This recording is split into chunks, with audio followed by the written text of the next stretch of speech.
Hello, everyone, and welcome back to the Jace Sits podcast. I'm your host, Jace Bain, for 91.3 FM RSU Radio, as well as rsuradio.com. And I want to take the top of the episode to wholeheartedly thank the 6th Floor Museum at Dealey Plaza for being with us today. The museum is actually located within the former Texas School Book Depository building and chronicles the assassination and legacy of President John F. Kennedy. And let me tell you, off the top, we get into it all. Me and museum curator Stephen Fagan talk about how you would even begin to define the Kennedy legacy in 2025, what those newly declassified files could really mean, and so much more. This is Jace Sits. Let me entertain you. The best seat in the house is wherever you hear Jace Sits. Hello, everyone. Welcome back to the program. This is Jace Sits for 91.3 FM RSU Radio. And today I'm joined by Stephen Fagan, curator at the 6th Floor Museum at Dealey Plaza in Dallas, Texas. Hello, Stephen. Hi, how are you? I'm doing very good. Thank you so much for being here. I actually had the chance to visit the museum last month, and it's truly stayed with me. I can't thank you enough. Oh, I'm so glad. I always like to hear about positive experiences that people have here at this National Historic Landmark. So, for those who may not know, what is the 6th Floor Museum at Dealey Plaza, and how would you describe its mission? We are an independent nonprofit museum located inside the former Texas School Book Depository building at the site of the Kennedy assassination back in 1963. The museum really explores the life, death, and legacy of President John F. Kennedy, as well as the broader history and culture of the 1960s. And we talk a little bit about how the Kennedy legacy still relates to our lives today. And the events of November 22nd, 1963 changed American history forever. Could you walk us through that day for those unfamiliar, especially as it's interpreted through the museum? Of course, yeah. President Kennedy was on a two-day political tour of Texas. He had been to San Antonio, Houston, and Fort Worth. Dallas was the next stop on the itinerary on Friday, November 22nd, 1963. The president landed at the local airport, Love Field, and began a 10-mile motorcade through Dallas. And it was literally at the very end of the official parade route, the last minute of the parade, that shots were fired at his motorcade in the Dealey Plaza area, Dealey Plaza being this 3-acre vehicular park at the edge of downtown Dallas. And those shots mortally wounded President Kennedy and also injured the governor of Texas, John Connally. He was rushed to the nearby hospital, Parkland, where he died at 1 p.m., and his death had a traumatic impact on the nation and the world in a manner not really seen again in this country until September 11th, 2001. And his death is also shrouded in mystery and debate right up to the present day, with the majority of Americans believing there's more to the story than the lone gunman, Lee Harvey Oswald, that was arrested shortly after the assassination. There is widespread belief that there was a conspiracy of some sort, whether it was more than one gunman in the plaza or different organizations or entities that may have been working behind the scenes. Usual suspects that get mentioned are like the CIA, the FBI, the Mafia, Cuba, Russia. All of these usual suspects come up in the thousands of books and hundreds of documentaries that have been done about the assassination over the last 60 years. So we here at the museum try to help our visitors kind of navigate that labyrinth of interpretive history. Going back to that, what would you say is the most emotional artifact in the museum? Because there's quite a few, in my opinion. Yeah, we have tens of thousands of artifacts, and unfortunately, only a very small number can be displayed at one time in the museum's footprint. I suppose one of the more I'm not sure if I would call it emotional, but certainly one of the artifacts that's probably infused with the most symbolic significance is actually Lee Harvey Oswald's wedding ring. Oswald being the accused gunman who was arrested for the murder of President Kennedy. Oswald has this kind of really complicated backstory. He had served in the Marine Corps, and then he had defected to the Soviet Union, where he lived for several years. He got married over there to a Russian woman, and then they had a child and came back to the United States. And at the time of the assassination, Oswald and his wife were separated, but he spent the night before the assassination with her, trying to reconcile. And she rebuffed him. And then that morning, when he came to work here in the Texas School Book Depository, he left behind his wedding ring along with most of their savings in cash on her nightstand. And so that ring, because Oswald left it behind that morning, for a lot of people, it is symbolic of his mindset as he embarked upon his day.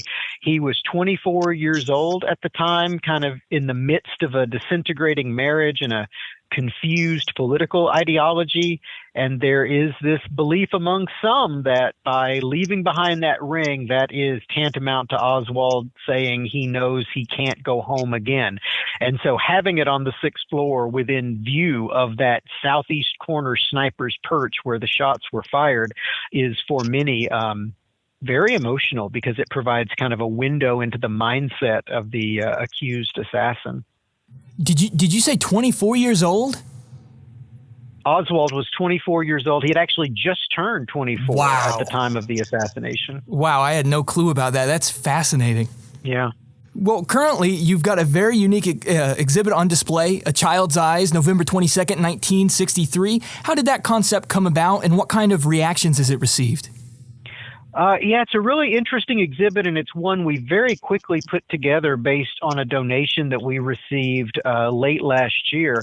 After the assassination, there was an Arizona writer and filmmaker named Richard Snodgrass, and he was particularly interested in how very young children were comprehending the breaking news of the assassination. And so beginning just 2 weeks after the shooting in 63, he partnered with a local school and worked with a class of 40 first graders. And working with them for over a week, these kids generated a number of crayon drawings kind of based on what they had seen on television, what they had seen in the pages of Life magazine at home.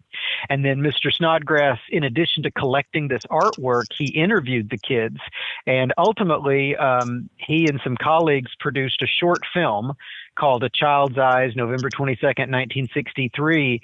That film went to a couple of film festivals in 1968 where it won awards, and then it just dropped out of sight. It was kind of shelved at that time. And Mr. Snodgrass has passed away, and the film was owned by the art director of the project, a man named Hank Richter.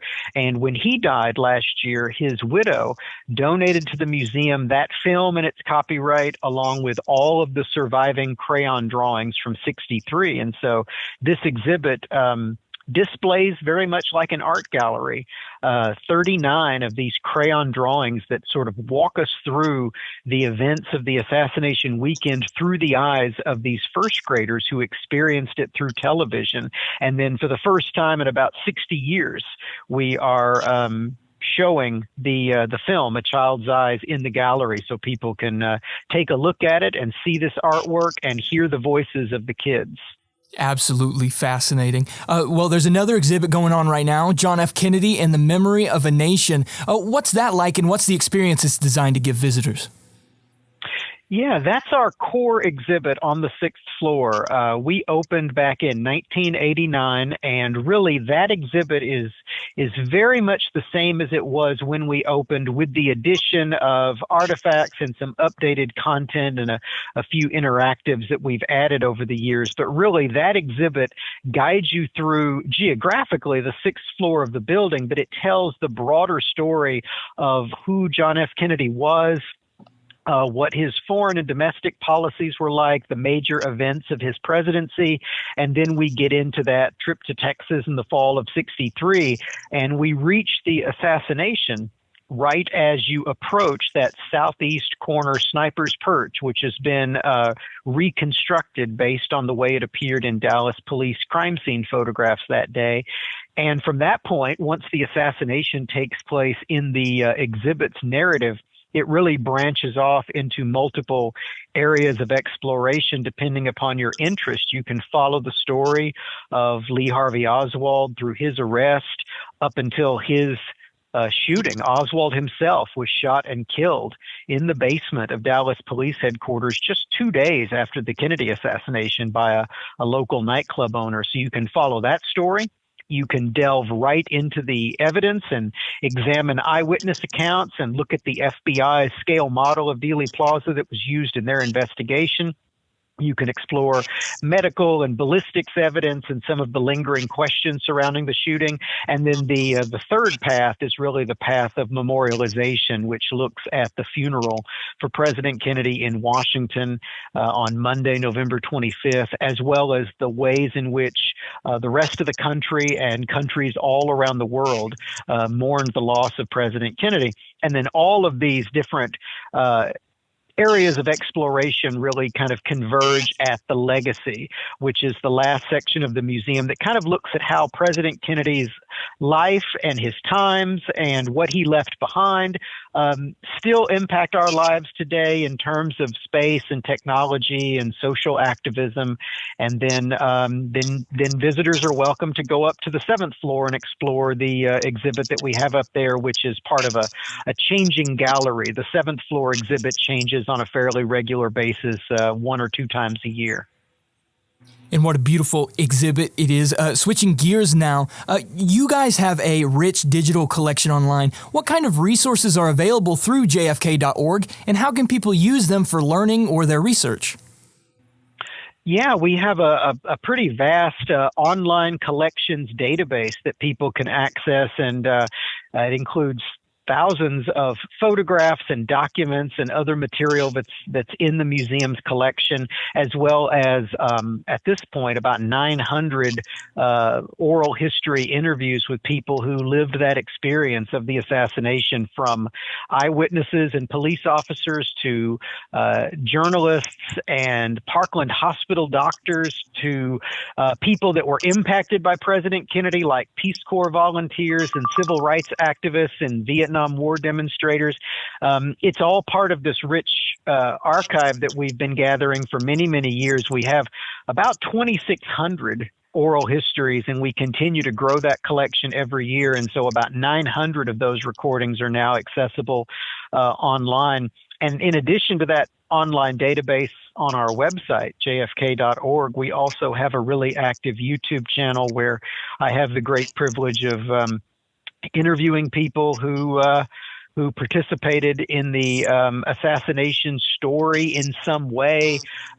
Maybe they were motorcade spectators, or they saw the president at Dallas Love Field that day, or maybe they were involved in the investigation to some degree. So I have the privilege of interviewing those folks, and we also take a close look at different artifacts and images in our collection, and we have lectures and panel discussions, all of which kind of relate to the museum's overall mission of exploring that time period and the 1960s more broadly.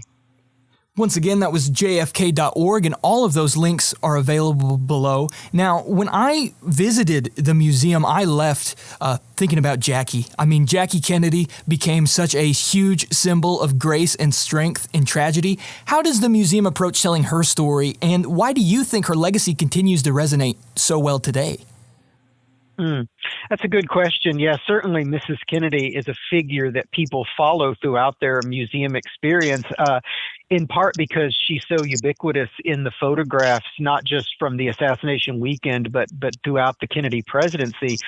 She was this remarkable force in the White House, one of the most prominent first ladies we've ever had, a fashion icon. She restored and redecorated the White House and did the first televised tour of the White House. And when the president and Mrs. Kennedy came to Texas in the fall of '63, this was shortly after the Kennedys had lost their infant son, Patrick. It was Mrs. Kennedy's first public trip since that family tragedy. And so the world was very much aware of this. They had all grieved collectively as a nation and the entire world. And so they were watching Mrs. Kennedy as she toured Texas with her husband. And when the assassination took place, you see this transformation, Mrs. Kennedy, who, was so radiant in her beautiful pink dress with her pillbox hat, suddenly the hat is gone and she's stained with her husband's blood, and she keeps that dress on throughout that day and that evening. Many, many films and photographs showing her blood-stained clothing that she did not change. And then for the remainder of that weekend, she, on her own, really kind of guides the nation through this deep mourning with tremendous grace and stoicism. She selects the president's gravesite at Arlington National Cemetery. She dispatches historians to the National Archives to pull volumes about the funeral pageantry of Abraham Lincoln in 1865 and models the Kennedy funeral after President Lincoln's state funeral. And really, she stands as this shining example to the world of how this country is going to get through this moment of deep grief. And so certainly that is her legacy beyond the fashion trends and the way she influenced the way, women wore their hair in the early 1960s. She became this remarkable force who helped shape the Kennedy legacy and her husband's legacy in the decades ahead. I read this about Jackie, and I wanted to ask you if you think it's true that almost the days following the assassination, she was consoling people about her own husband. She couldn't grieve herself. She had to console other people upset about John F. Kennedy's assassination. It's very true. Certainly she had this burden of history, recognizing the role of the First Lady in a moment of crisis and tragedy like this. But it goes even further, because in addition to being the First Lady of the United States, in addition to being the wife of the president, she was also a mother. And young John F. Kennedy Jr., his third birthday was the day of his dad's funeral, November 25th. And so Mrs. Kennedy had to navigate that as well. And after the president's funeral, there was a small birthday gathering at the White House for young John F. Kennedy Jr. as he turned 3 years old. So it really is remarkable, the poise and grace that she maintained throughout that difficult period. Well, zooming out now, I ask a similar question. Why do you think JFK continues to resonate with upcoming generations? Well, President Kennedy had a remarkable way of reaching people, regardless of political affiliation and regardless of age. In a lot of ways, he kind of represented what was great, what was good about this country here at home, but also on the world stage.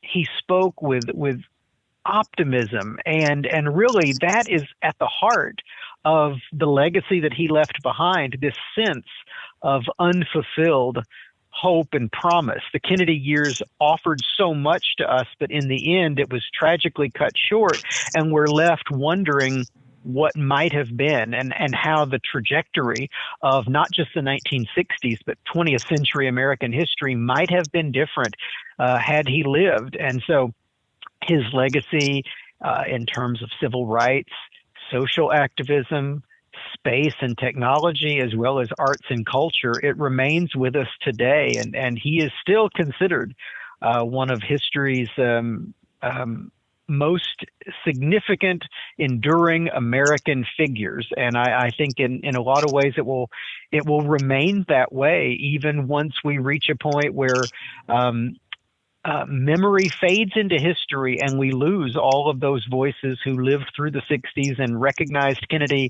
as a person rather than the myth that he has grown into in the decades since his death. We're in such a fascinating time in history where new JFK-related files are still being released currently. I was wondering, are they ever contacted by the FBI? Do you guys hear anything about these files? Do you guys get information? How does that work? Well, we're an independent nonprofit, and we don't have any connection to the federal government. We're not part of the federal government like a presidential library. So I personally don't have any real insight into the recently declassified documents. This is part of an ongoing effort that has been taking place for many years. And actually, the origin of this story really starts in the 1990s with the release of Oliver Stone's film JFK in 1991. After that film's release, there was a public outcry to declassify these assassination records. And so that process really began in the 1990s and is still with us today as we see some of these last batches of records be declassified. But no, I don't have any personal insight into those files. With so much misinformation circulating online today, how does the museum ensure a credible and respectful interpretation of the JFK assassination? Well, most notably, the museum actually doesn't take a position on the assassination in terms of Lee Harvey Oswald acting alone or the possibility of a conspiracy. We do go through the major government investigations, the Warren Commission investigation in 1964.